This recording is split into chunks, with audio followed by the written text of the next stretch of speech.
Welcome to The Last Breakfast. Please enjoy the video. You begin by securing access and connecting accounts so the app has reliable data.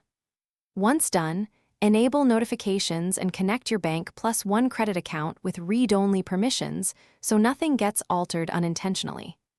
Next, create a clear short-term goal, like a $500 emergency fund or 1 month of buffer, to give the app a target to measure progress against. This early configuration lets automatic categorization start working immediately and keeps your first actionable steps focused, and you now refine data so the app reflects real life. Start by reviewing recent auto-categorized transactions and correct the 10 to 20 most common mislabels. This trains the system.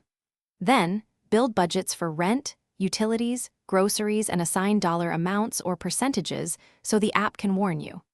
Once budgets are active, enable automatic transfers for savings and recurring bill pay rules to reduce manual work. Make sure to stagger transfer dates to avoid overdrafts and to maintain steady cash flow throughout the month. You finish by establishing a monitoring rhythm so improvements stick. Set weekly summaries and a monthly review reminder to check progress. Use trend charts to identify overspending and reallocate funds accordingly.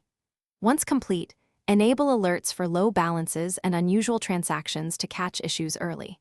If syncing or balances stop updating, first reconnect accounts, then clear the app cache, and finally verify your bank login credentials. This sequence resolves most problems.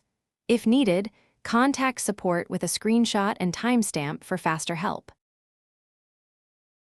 Thanks for watching. If this was helpful, leave a like and consider subscribing. See you next time.